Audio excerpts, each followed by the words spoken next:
มาสุงค้าต้องตั้งมาสูงถึงพี่น้องผู้กำแถมปันแห้งเขาเงาเขาตั้งเสียงอยู่ค่ะเมื่อได้เมียนยานวันที่15ในค่ะอ๋อดีนะตอนในก่อเขามีดังเงาลายข่าวเงาหลายตีหลายตั้งเสเดมาสืบต่างถึงในปันพี่น้องเขากว่าอยู่ค่ะอ่อนตาสุนแนวคามาถ่อมด้วยข่าวเงาเกี่ยวกับมีข่าวลือออกมาว่าซึกเกาก้าง MNDA เขาเดี๋ยวอันก้นเวงลาเซลออกในการจ่ายสารคัดต่อลงปองจึงเมืองเขในค่ะยามเหลียวจุ้มซึกเกาก้างเขาห่อคนเมืองน่าจะเวงลาเซียวเสียเฮ็ดปังกลุ่มแต่จะเฮ็ดปังในการใส่สารคัดเดาะลงปองซึ่งเมืองเขอย่าให้มาสู้ยุงจอมในขั้นตอนการวานการเมืองการซึกจุ่มยิบกองการเจ้าเคินในเมืองห่มตุ่มเมืองมานเจียมเจอในคาออกวนปืนตีเวียงลาเซียวก็1ล้านเนติสื่อข่าวผู้ใดฮอกแซนนี้ไว้ว่าเฮาอำเคยกว่าเขาห่มจอมก่อเตจังให้ถือคาละเงื่องเวียมไล่คารู้ปอซึ่งมันเขาขึ้นเขามาก่อเฮาโกอยู่ภายแล้วก็เขามีกองมีกลางคารู้ว่าไหนอยู่ด้วยบางในการใจตีเวียงลาเซียวอันซึกเกากลางเต็กคานให้คนเมืองสะเทศในเสบริเวณการเมืองก้อนหนึ่งเตกอดทัดสางเนติสื่อข่าวผู้ใดฮอกไว้ว่าอันได้เป็นรองเต็กเตียงเป็นรองป่นแปลนสุนในก้นเมืองหรือไล่เป็นลุงปองจึงก้นเมืองกล้วยรวยอำใจอันหนาขอบปงไล่ซึกประเด็กกำยันจอมไล่พ่องามเปิงซึกกว่าในจึงแต่ได้เป็นมาลอกเปิงพ่องามเปิงก้นเมืองเป็นอย่างนั้นอำจังมุงมองเย้าเหมือนเฮาย้อนหาจุ่มซึกเขาอยู่เหนือก้นเมืองเฮากว่าตัวจุนั้นกล้วยว่าไหนอีกเนื้อลองข่าวลือลองซึกเกากลางเต็กใจเฮ็ดปังในการสารคัดต่อลงปองจึงเมืองเขียนในเสก้นเมืองอันอยู่เศร้าไว้นาเวียงลาเซลเตอ่อนกันไม่ใจกดซึ่งมันเอาเครื่องมินตึกมาปล่อยหมากใส่ในเย้าคนหนุ่มอันต้วงหนึ่งนักการเมืองก่อนหนึ่งกอลาเนติสื่อข่าวผู้ใดฮอกว่าอำลีเปียนเตือสุนไลก้นเมืองไลเฮ็ดเขานั่นเหมือนตั้งอำมีลองนับยำก้นเมืองก้วยในเย้าปางในการสานเตติจะเฮ็ดกว่าในวันที่15เดือนธันวาคมเข้ายามกลางนาเตโฮมกันไปตั้งนาเวียงลาเซลอีกเนือเอ็นแห้งตั้งนำก้นเมืองเสติจะเฮ็ดกว่าเข้าด้าน3วัน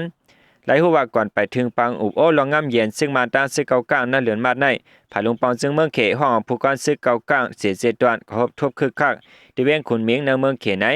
และหันสื่อข่าวได้คิดเรียกก่อออกข่าวไว้มีหนังในคาออในก็เป็นเงาลายข่าวเงาตีตั้งเมืองใต้ปอดห้องในคานอกเกี่ยวได้ลองว่าซึกเกากลางเขาตีอ่อนก้นเมืองออกมาในการจัดสารคัดลงปองจึงเมืองเขอันมาเข้าสู่ยุงจอมลองปัญหาการเมืองในเมืองห่มตุ่มเมืองมาในคาออ10เซนก็เฮาคามาถ่อมได้แทงเงาลายข่าวเงาปังตึกเทียนเอาแลด้านซึ่งมันตีวันต้องคำในตึกสิเป็นหาวแห้งอยู่เส้นดีนาทุ่งต้องคำนั้นซึกเทียนเอาเขาเลยซุ่มปล่อยพัดจะป่าเศร้าเขาปันซึ่งมันคำพองเย้าในคาออ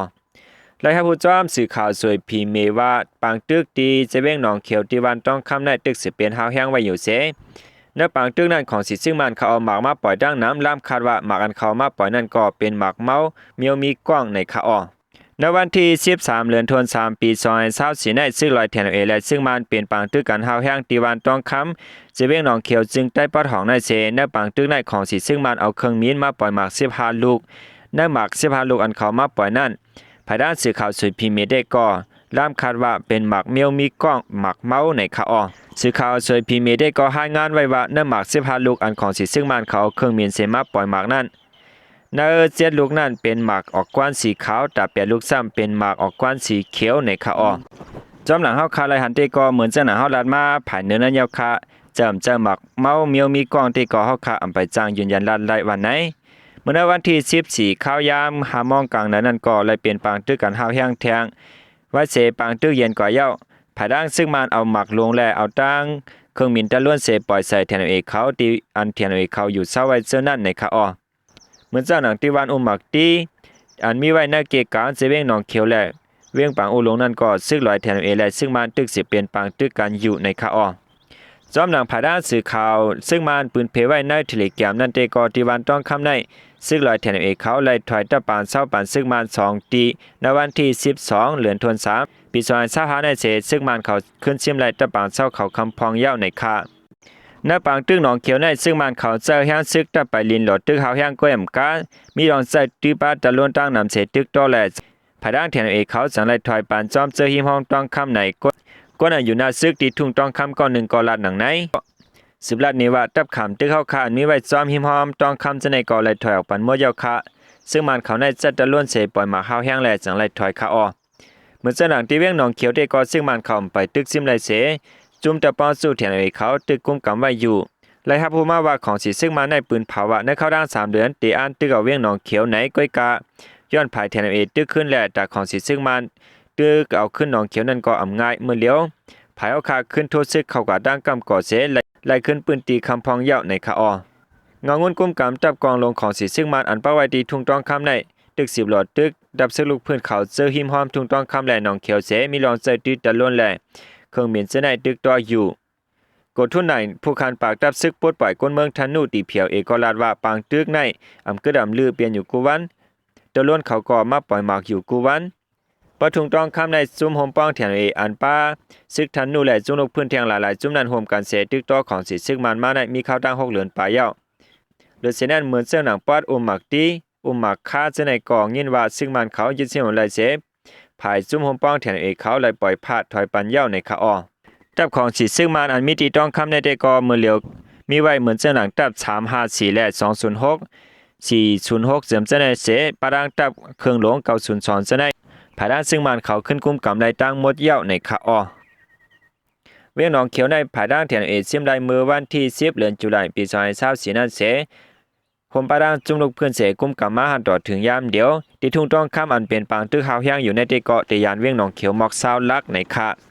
ในเกาะเตเป็นเงาลายข่าวเงาเกี่ยวเลยลองว่าซึกแถนและซึ่งมันเป็นปางตึกกันหาวแห้งอยู่ที่ทุ่งต้องคำเจเวียงหนองเขียวในคะออภายด้านซึ่งมันก็ขึ้นตึกไหลขึ้นเสเทียนเขาซ้ำอยู่ไว้ภายนอกเสดูยืดซึ่งมันแลวันเฮือนเยกวนเมืองเตเกาะมีรองลู่แล้วกว่าตั้งน้ำจ้อมหนังเฮาคาไหลหันดินเนอร์แคบหางในคะออแคบหางในก็จะเป็นหางตะล้วนอันผายด่างซึ่งมันเขาไถไว้ในคะเนาะ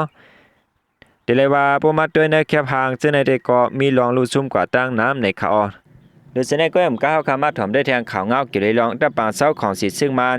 อันมีดีแลนลินจับเมืองไทยและเมืองโฮมตุเมืองมันตะปางเศร้าโปโลโตนั่นและถูกด้านซุ่มโฮมป้องแขนเขายึดเสียมเอาแลกก้นซึกของสีซึ่งมันคำพองเลยไปเข้ามาผังเมืองไทยเสซึกไทยเขาเลยจอยแถมปันในคะออและฮับผู้จ้อมสื่อข่าวเมสอดมีเดียออกข่าวไว้ว่าซื้อโฮมป้องแขนเขายึดเสียมไหลตะปางเศร้าของสีซึ่งมันปลุโตอันมีดีแลนลินจับเมืองไทยและเมืองมานั่นเสซึกมันเขาคำพรซ้ำไปเข้ามาผังเมืองไทยและผาด้านซึกไทยเขาเลยจอยแถมปันเขานำตั้งกินในยาวเดี๋ยวเมื่อวันที่20เดือนไฟฟ้าลีในมาอันเป็นจุ่มโฮมป้องแขนเขาอันโฮเซ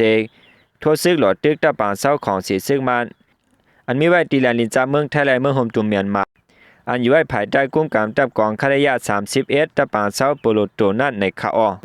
ณปางตึกนั้นซึ่งมาเจอเครื่องมินตึกปล่อยหมากตู้ยืดจอยเสียมกาเจอป้ากองลงเสน่หับตึกขึ้นหาวแห้งก้อยกาวะวันนั้นเสตากอดถึงมาในวันที่14เดือนธันวาคมปี2เฮง25เข้ายาม12 โมงกลางคืนปลายซิมาเนียนนั่นภายด้านแขนเขาจังกวายซิมไลลิงะตะปางเศร้าเจนั้นก็ลู่เหลียวถูกไพ่ไม้กว่าตั้งน้ำในคะอออันออนโหตู้ยืดตะปางเศร้าของสีซึ่งมันปองในได้ก็เป็นแขนดับจุ่ม7ในคะที่ในปางตึกซิมตามในภายด้านซึ่งมันหลุดตายว่าเจ็บตั้งน้ำเสซึ่งมันคำพรซ้ำไปเข้ากว่าตั้งผังเมืองไทยในแลและฮู้ว่าซึ่งมันเจือนไปเข้ากว่าที่ผังเมืองไทยนั่นและจอมหนังสุนได้สุนเปลี่ยนกวนนั่นเสซึกไทยเขาก็สังไลจอยแถมไว้วันในคะออว่าเสเป็นปางตึกตีแลนลินยาวก็เลยยินว่าภายด้านซึกไทยเคียงแข็งลงห่มรวมจอมแลนลินเมืองไทยและเมืองมันอันจำกันตั้งตะปางเศร้าของสีซึ่งมันปโลโตอันเป็นปางตึกหาวแห้งนั่นอยู่ในคะออนั่นก็ย้อนปางตึกเสกวนเมืองปืนตีและเงิงไปเพเข้าเมืองไทยหาปากปลายเสและฮู้ว่าภายเมืองไทยก็ไล่จอยแถมด้วยถึงลองเขานำตั้งกินและผห่มคนวันเสื้อในอยู่จอมแลนลิ้นในคะออเกี่ยวเลยลองข่าวเงาในเสอยู่ที่ห้องการปืนเผาแขนอยู่ที่ก็อำปไลปืนเผาข่าวเงาหูยายามันสังในคะออสังว่าเฮาคาและผู้จอมข่าวเงาหูยายามแทงจึงหือในก็ได้มาสืบต่างถึงในปานพี่น้องเขากว่าแทงอยู่คะออกคาโลเดในเสเฮาคาขึ้นมา10ถอมด้วยแทงข่าวเงาเกี่ยวเลยลองซึกว่าและซึกมันโฮมกันเสติ้งยอบและซุ่มขี่จับแผ่นแทง1 ป่า 60ก็ที่เวียงต่างย่านซึ่งใต้ปอดห้องในคะออในวันที่13เดือนธันวาคมปี2025ในตับซึกว่า UWSA และซึกมันโฮมกันเสติ้งยอบและกลเหตุการแลนเงินเหนือออนไลน์ที่เวียงต่างย่านซึ่งใต้ปอดห้องนั่นเสนั้นปากนหนองเมือง1 ป่า 65ก็และก้นเมืองห่มจุ่ม1ก็วันไหนโคขอนซิมไลปองในเตก็จะเป็นสตาร์ลิง2จุ่มแลพง30เครื่องความหาเครื่องแลเครื่องเส้นเนื้อการแลนเงินออนไลน์แทงตั้งน้ำในคะออองค์หญิย่านภูมิปุนพรลุงกับสารว่าอันอยู่ว่าตีลาเซียวเดลาดว่านาเรียนนักคากุมทิ้งไหลว่าเจอในเฮาขาดจนติเพียวเมื่อ8จุ่มแก่แผ่นไว้อยู่เสสังว่าปอเมก้นเมืองเขาไหลฮู้ไหลยินลองเขาในก่อมาเปิ้นเขาลองไหลอยู่ในคะออเมื่อปนมานั้นเหลือหน่วยป่าปี2024นั่นก็ตับซึกว่า UWSA เขาเอาแห้งก้นเสเขาติงยอบ กวนเมืองเขอันเหตุการณ์แลนเงินหนวนได้1ปะ7ปะ62ก็เสเอาร้อยอาปันเมืองเขเหมือนกันในค่ะอ้อในก็เป็นเงาลายข่าวเงาเกี่ยวเลยลองว่าซุมซึกว่าแลซึกมานโฮมกันเสติงยอบเขยาเพียนส่งปันตีนักเมืองเขในค่ะอ้อค่ะในก็เป็นเงาลายข่าวเงาหลายตีหลายตั้งจอมหนังเฮาคาเลยครับผู้เสเอามาผักตอนปันพี่น้องเขากว่ามีไว้จังหนังไหนในค่ะกำเนิดสูตรเงินจอมนับอย่ามากงมูลถึงพี่น้องผู้เข้ามากำแถมปันแห้งข่าวเงาเขาตั้งเสียงอยู่ค่ะมาสูงต่างเสียงค่ะ